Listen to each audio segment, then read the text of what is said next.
میں ایک واقعہ آپ کو سناتا ہوں جو خود میرے ساتھ پیش آیا. میرے پاس کئی سال پہلے کی بات ہے، جرمنی سے ایک صاحب کا میرے پاس خط آیا اور انہوں نے اپنا حال یہ لکھا کہ میں پاکستان میں تھا اور وہاں سے پھر میں روزگار کی تلاش میں جرمنی آ گیا. جرمنی جب آیا تھا تو اس وقت دین کا کوئی احساس میرے دل میں نہیں تھا، دین کی کوئی فکر میرے دل میں نہیں تھی. میں صرف دنیا کمانے کے لیے جہاں پر آ گیا تھا تو نہ اپنے دین کی کچھ خبر تھی، نہ معلومات تھی، نہ اس پر عمل تھا. لیکن یہاں پر رہتے رہتے میں نے ایک کرسچن لڑکی سے میرے تعلقات ہو گئے اور پھر میں نے اس سے شادی کر لی. شادی کے بعد بھی کوئی دین کی طرف رغبت پیدا نہیں ہوئی، کوئی احساس پیدا نہیں ہوا. لیکن جب اولاد ہو گئی اور اولاد ذرا نشو و نما پانے لگی، ذرا سی وہ سمجھدار ہونے لگی، تو اس وقت میں نے دیکھا کہ میری کرسچن بیوی وہ اولاد کو کرسچینٹی پڑھا رہی ہے اور کرسچینٹی کی تعلیم دے رہی ہے. تو اس وقت میرے دل کا اندر کا سویا ہوا مسلمان جاگا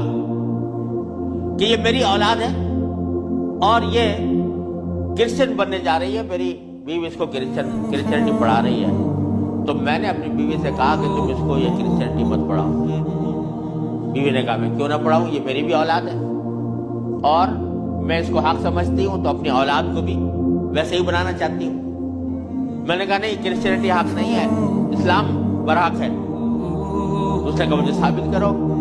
کہ کیوں برحق ہے اسلام اور کرسچینٹی میں کیا خرابی ہے. تو میرے پاس علم تو تھا نہیں، مجھے اپنے دین کا بھی پتہ نہیں تھا، کرسچینٹی کا بھی پتہ نہیں تھا. لہٰذا جب وہ بات کرتی تو میں اس کا جواب دینے کے لیے کی پوزیشن میں نہیں تھا. اس کے سوالات کا جواب نہیں دے سکتا تھا، اس کے اعتراضات کا جواب نہیں دے سکتا تھا. تو میں اس مشکل میں ہوں کہ میری اولاد وہ میری بیوی کی تعلیم و تربیت کے نتیجے میں کرسچن بننے جا رہی ہے اور میرے دل پر آرے چل رہے ہیں، میں کچھ کر نہیں سکتا. تو آپ مجھے کوئی طریقہ بتائیے. یہ خط میرے پاس آیا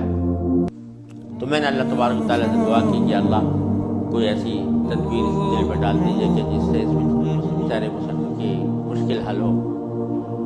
تو میں نے اس کو لکھا کہ ایک تو میری کتاب ہے واٹ از کرسچینٹی کے نام سے، جس میں کرسچینٹی کے بارے میں تفصیل ہے. تو وہ کتاب میں نے بھیجی اور ساتھ میں اس سے کہا کہ آپ اپنی بیوی سے بحث کرنا بند کر دیں، کیونکہ بحث کرنے سے کچھ فائدہ نہیں ہوگا. آپ کو خود معلومات نہیں ہے اور بحث کرنے سے ویسے بھی فائدہ نہیں ہوتا. جب بحث مباحثہ شروع ہوتا ہے تو ہر ایک آدمی چاہتا ہے دوسرے کو زیر کر دے، اس سے کوئی خاص فائدہ نہیں ہوتا. تو آپ بحث کرنا تو بند کر دیں، البتہ ان کو دو باتوں پر آمادہ کر لیں. ایک بات تو یہ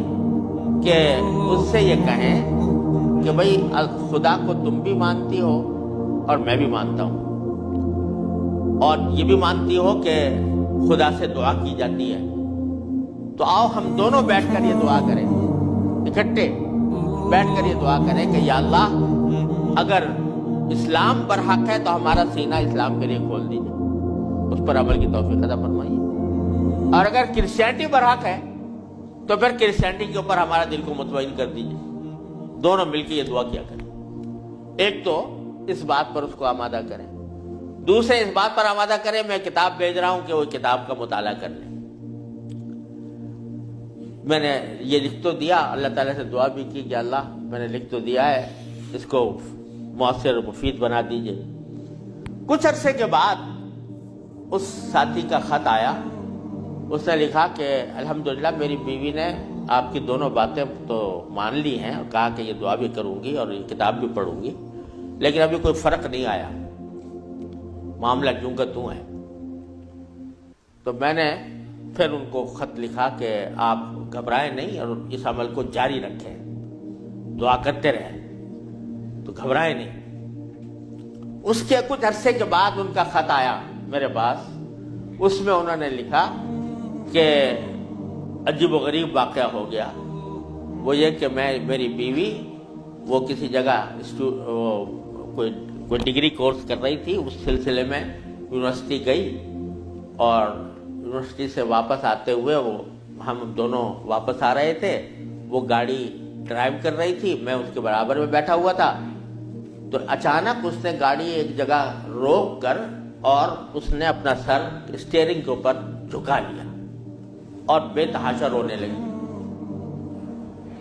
میں سمجھا کہ خدا نہ کرے اس کے اوپر کوئی دل کا دورہ پڑا ہے یا کوئی تکلیف ہوئی ہے، تو میں پریشان ہوا۔ میں نے پوچھا کیا بات ہے، تو روتے روتے اس سے بولا نہیں جا رہا تھا۔ بمشکل جب میں نے بار بار پوچھا تو اس نے ایک جملہ کہا کہ میں اور کوئی تکلیف نہیں ہے، بس مجھے تم مسلمان بنا،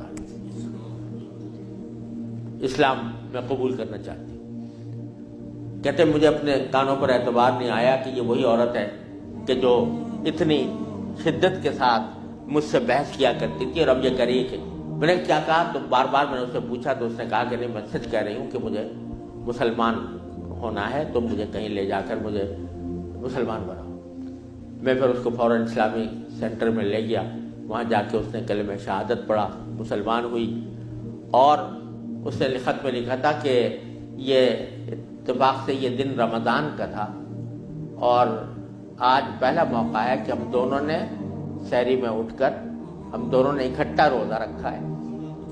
اور آپ کو خط لکھ رہے ہیں، اور دوسرا خط میری بیوی کی طرف سے ہے۔ تو دوسرا خط اس کے ساتھ تھا اس کی بیوی کی طرف سے، اور اس نے مجھے لکھا تھا کہ میں آپ کا شکریہ ادا کرتی ہوں کہ آپ نے مجھے ایک ایسا طریقہ بتایا جس کے ذریعے اللہ تبارک و تعالی نے مجھے ہدایت عطا فرمائی۔ تو یہ میرے خود اپنے ساتھ پیش آیا ہوا واقعہ ہے۔ اللہ تعالیٰ سے اگر ہدایت مانگی جاتی ہے وہ دعا رد نہیں ہوتی۔ یعنی بہت سی دعائیں جو ہم دنیا کے لیے مانگتے ہیں کہ یا اللہ ہمارا روزگار لگ جائے، ہماری دولت میں اضافہ ہو جائے، اس میں ضروری نہیں کہ اللہ تبارک و تعالیٰ وہی چیز دے دیں جو آپ نے مانگی ہے، اس لیے کہ بعض اوقات اللہ تعالیٰ کے علم میں ہوتا ہے کہ یہ چیز اس کو دیں گے تو اس کے لیے نقصان دہ ہوگی، کوئی اور چیز دے دیتے ہیں، اس سے اچھی چیز دے دیتے ہیں۔ بعض مرتبہ آدمی مانگتا ہے کہ مجھے میری دولت میں اضافہ ہو جائے، لیکن اللہ تعالیٰ جانتے ہیں کہ اس کی دولت میں اضافہ ہوگا تو پتہ نہیں یہ کس وادی میں جا کے گرے گا، لہذا وہ نہیں دیتے اس کو، لیکن دعا کا ثواب اس کو دے دیتے ہیں۔ اسی طریقے سے بعض اوقات دنیا کے بارے میں اگر یہ ہو کہ بھئی یا اللہ میاں مجھے محسن فرض کرو کہ بیمار ہے تو شفا مل جائے، تو بیماری کے اندر بعض اوقات اللہ تعالیٰ جانتے ہیں کہ اس کا بیمار رہنا ہی اس کے حق میں زیادہ فائدہ مند ہے، تو وہ بعینی ہی وہ چیز نہیں دیتے لیکن اس سے اچھی چیز عطا فرما دیتے ہیں۔ یہ اللہ تبارک و تعالیٰ کی سنت ہے دنیاوی چیزوں کے بارے میں۔ لیکن اگر کوئی ہدایت مانگے سچے دل سے، یا اللہ مجھے ہدایت دے دے، یا اللہ مجھے سیدھے راستے پر چلنے کی توفیق دے دے، یا اللہ میری اولاد کو سیدھے راستے پر چلنے کی توفیق دے دے، تو یہ دعا رد نہیں ہوتی، اور یہ دعا ضرور قبول ہوتی ہے بشرطے کہ مانگنے والا ہو، سچے دل سے مانگے، خشوع کے ساتھ مانگے، اللہ تعالیٰ سے مانگنے کے انداز میں مانگے، تو اللہ تبارک و تعالیٰ وہ دعا رد نہیں فرماتی۔ بلکہ میرے شیخ حضرت عارفی رحمۃ اللہ علیہ فرمایا کرتے تھے کہ اپنے اللہ میاں سے جب کوئی مانگو تو مچل کر مانگا کرو، یعنی اپنے اللہ میاں سے باتیں کیا کرو، کہہ دیا کرو یا اللہ یا تو مجھے ہدایت دے دیجئے ورنہ آخرت میں مجھ سے مواخذہ نہ فرمائیے گا،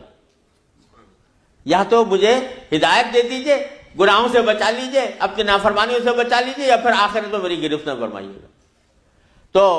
بندہ جب اس طرح مانگتا ہے تو اللہ تبارک و تعالیٰ ضرور عطا فرماتا ہے، ہدایت ملتی ہے، اور ساتھ ساتھ یہ کہ وہاں پر آپ کے لیے ایک عذر ہو جاتا ہے کہ یا اللہ میں نے تو آپ سے مانگا تھا اور کہا تھا کہ مجھے ہدایت دے دیجئے، میرے گناہ چھوڑوا دیجئے مثلا۔ تو آدمی اپنی سی کوشش کرے اور باقی کام کے لیے دعا کرے، صرف دعا بھی کافی نہیں ہوتی، اپنی سی کوشش بھی ضروری ہے۔ جیسے میں نے وہ یہ مثال دی تھی تو میں نے ساتھ میں اس کو کتاب بھی دی تھی، ایسا نہیں کہ صرف دعا ہی پر اکتفا کرے بلکہ تھوڑا سا طلب اس کے اندر پیدا ہو، کہ طلب بھی ہو اور اس طلب کے لیے کوئی عملی اقدام اپنا سا کرے، اس کے بعد اللہ تعالیٰ سے مانگے تو اللہ تعالیٰ رد نہیں فرماتے۔ حضرت مولانا رومی رحمۃ اللہ علیہ فرماتے ہیں، مثنوی والے مولانا رومی